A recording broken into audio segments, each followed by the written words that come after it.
basoguru murarabe nikatujane kagumye kamwe k'abavyeyi bacu murarabe. Namahoro muta. Namahoro. Murakomeye. Yegome. Natwe tugenzwa n'amahoro.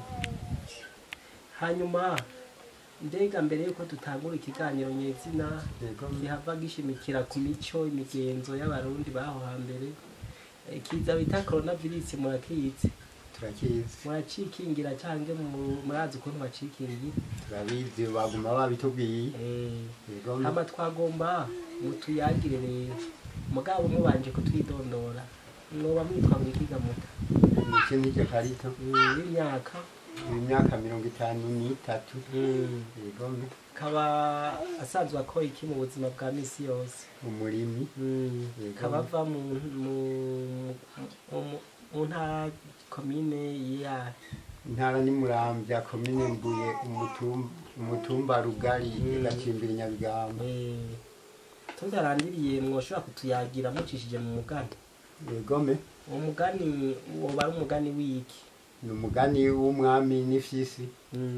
Yegome harabaye harakaba. Umwami yaragiye guhiga. Agiye guhiga imvura igwa ari nyinshi. Imaze kwanka guhita acayugama mu ibuye asanga hatahayo ifyisi. N'abana bazo zari nyinshi. Yambura yase guhita aca araba ukuntu yorokora ba bantu biwe nezambwa. Abona ntibyoroshe. Yaciye atuma umwe ati genda urabe ko imvura ihise. Ucuca inkoni yagenda uhere. Wawe ndagiye atagarutse atuma n'abandi bose byari kumwe. Bamaze guhera acatangura gutuma zambwa nazo. Zimaze kugenda zose asigara ari umwe. Kubera kera abahigi bakunda kugendana ubuhiri. Yaciye afata ubuhiri acafata ya mpange ya marike bya bisizimwe byakikije. Aca arayikubitira sanzara ikibisanzariramwe. Birasha acasigara imwe umukobwa w'ifyisi. Amaze kuva hasi ariruka ya fyisi ica imujako biriruka kumva zuko yari umwana w'umusore arayisiga. Amaze kuyisiga rero ikihagarara ku mutumba uri hakuno nawe ari hakurya ati urasize gasha.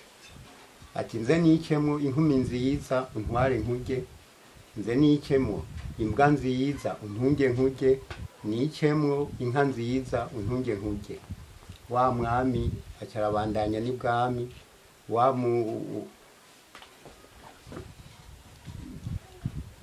ya fyisi nayo ica irasubira inyuma. Haciye iminsi itari mikeyi. Haciye iminsi itari mikeyi. Ya fyisi ica yihinduramwo imbwa. Yambwa irashika ibwami ari imbwa nziza y'akarorero koko ibereye kuba ibwami. Abari ku kirimba baca bagenda ibwami imbere bati mwami w'i Burundi. Ati imbwa ije ngaha. Ati nimbwa y'akarorero ibereye kuba ibwami. Aca yibuka kimwe ya fyisi yamubwira ati kubita igende. Akubitira agenda. Haciye iyindi minsi ya fyisi ica yihinduramwo inka nziza. Yanka iragenda n'ubundi bwami ishitse kw'irembo bajya ibwami bati iyo nka iri ngaho ku kirimba ni nka y'akarorero y'ukuba ibwami. Ati nanjye ni kubita igende. Arayikubita ya fyisi ntiyarekewe. Haheze iminsi yaciye yihinduramwo umwigeme mwiza cyane. Amaze gushika hahandi babwira umwami bati umwigeme ari ngaha ku nama. Ati ni w'akarorero arakwiye gutungirwa ibwami koko. Ati mubwiraze. Amaze kwinjira acaba umwamikazi. Ariko wewe yarafise intego y'uko n'ubundi azojya wa mwami. Wa mwami aha itegeko imbwa ziwe yuko mu kuryama zimwe zizojya ku mutwe izindi mu mbavu izindi mu mirambizo. Hageze hamwe umwami asinziriye ya fyisi ikarandamuka ngo imurye. Byabibwa navyo bigaca birandamukira rimwe gakisubira kuba umuntu. Imaze kubona yuko yabuze uburyo izomurya yaciye ifata icayiyita umugore afise inda. Ifata ibishambara byinshi kirambara kuko hoho yabari umuntu. Ati ngo rero nje kukwereka umuti uzonyamurira hariya ku kibira. wa mwami ati hogi tugende afashako bahise mu kibira baca barabona igiti baru ati ni uri rero ni iki arurira ashitse kwisango rya mbere ati nshiri atoya ati nshiri ririya oya aguma duga ugihengera ashitse mu bushorishori hejuru cyane ati ubu rero ati wananiye kera ubu rero ati ubu rero tugomba duhigure gica kirahinduka gica gisubira kiba ifisi cyakire kinyamashoka menshi gica cyahura kwikira cya giti kirikira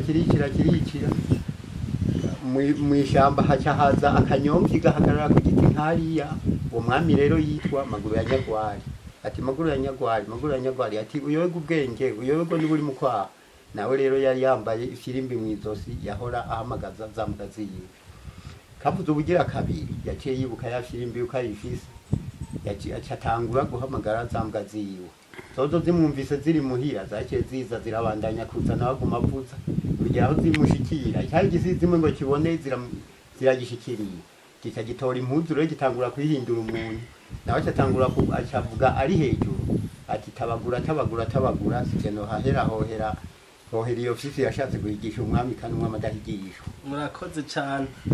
Hanyuma tugiriye ko mwo tubwira inyigisho dusanga mu mugani. Inyigisho dusanga mu mugani. Twovuga yuko kuva kwisi no kwisoko.